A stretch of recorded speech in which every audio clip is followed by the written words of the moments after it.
గోంగూరని యాడ్ చేసుకోవాలి. ఇప్పుడు మూత పెట్టేసి ఈ గోంగూర అంతా మగ్గేంత వరకు ఫ్రై చేసుకోవాలి. సో చూసారు కదా, గోంగూర అయితే మెత్తగా మగ్గిపోయిందనమాట. ఇప్పుడు దీన్ని కూడా కొంచెం సేపు చల్లారనిద్దాం. నెక్స్ట్ వచ్చేసి ఒక మిక్సర్ జార్లో మనం ముందుగా ఫ్రై చేసుకున్నవి టేస్ట్కి సరిపడిన సాల్ట్ని యాడ్ చేసుకొని కొంచెం కోర్స్గా గ్రైండ్ చేసుకోవాలి. నెక్స్ట్ వచ్చేసి ఫ్రై చేసుకున్న గోంగూరను కూడా యాడ్ చేసుకొని కొంచెం కోర్స్గా గ్రైండ్ చేసుకోవాలి.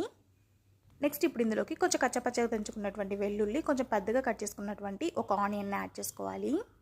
ఇప్పుడు ఈ పచ్చడిని చేత్తోనే ఈ వీడియోలో చూపిస్తున్నట్లుగా మంచిగా మిక్స్ చేసుకోవాలి. చేత్తో కలుపుకుంటేనే పచ్చడి అంతా మంచిగా కలుస్తుంది.